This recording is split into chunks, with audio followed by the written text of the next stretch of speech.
Two dice are rolled. Two six-sided dice are rolled, and the values are added together. Show the probability distribution, construct a histogram, and then find the expected value. So we have a couple of different parts to this question. First off, show the probability distribution. That's a good place to start from. So if you're rolling two six-sided dice, you might pull out your dice and card chart here, but it's a straightforward enough pattern. There's exactly, the sum could go anywhere from 2 up to 12. So 2, 3, 4, 5, 6, 7, 8, 9, 10, 11, 12. And the pattern is pretty nice. Since it follows diagonals on my dice and card chart, there's only one way to get a sum of 2, so that's a probability of 1 out of 36. There's two ways to get a sum of 3, which would be 3 out of 36. There's 3 ways to get a 4. That'd be 3 out of 36. 4 out of 36, 5, 6. There's 6 ways to get a 7. Once you get up to this point, so those are all out of 36.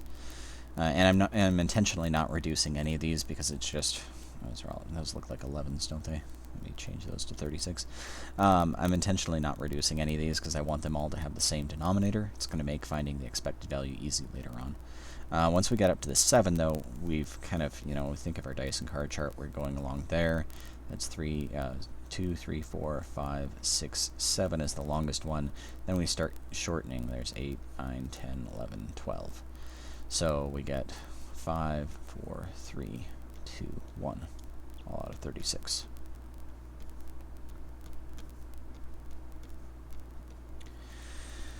Alright, so that's my probability distribution. If I wanted to construct a histogram, this is just a bar chart. We do all the possible values down here, 2, 3, 4, 5, 6, 7, 8, 9, 10, 11, 12. And we'll say 1, 2, 3, 4, 5, 6 out of 36 is the high. And so we'd go ahead and just do, our histogram would look something like this.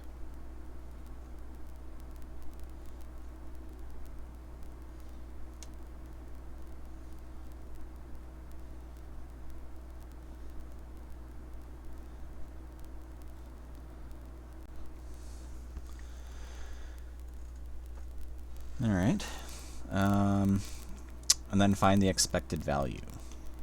That's the last part of this problem, the expected value. This is not binomial, so there's no real shortcut. I mean, there are shortcuts, but none that we've covered in this class. So I'm just going to go through the process of doing 2 times the probability of 2 plus 3 times the probability of 3 plus all the way up through 12 times the probability of 12. Now, all of these have a denominator of 36, so I know that's going to be the end denominator, and I'm just going to figure out what that numerator is. So I'll go up to my calculator, 2 times 1 plus, so I'm looking up here, 2 times 1, 3 times 2, 4 times 3, 5 times 4, 6 times 5, 7 times 6. Once I get to that point, I'm going to start decreasing. So 3 times 2, 4 times 3, 5 times 4, 6 times 5, 7 times 6, 8 times 5, and so on.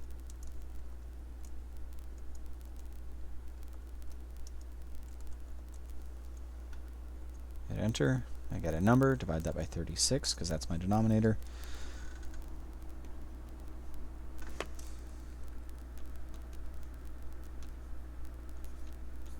And I get an expected value of 7.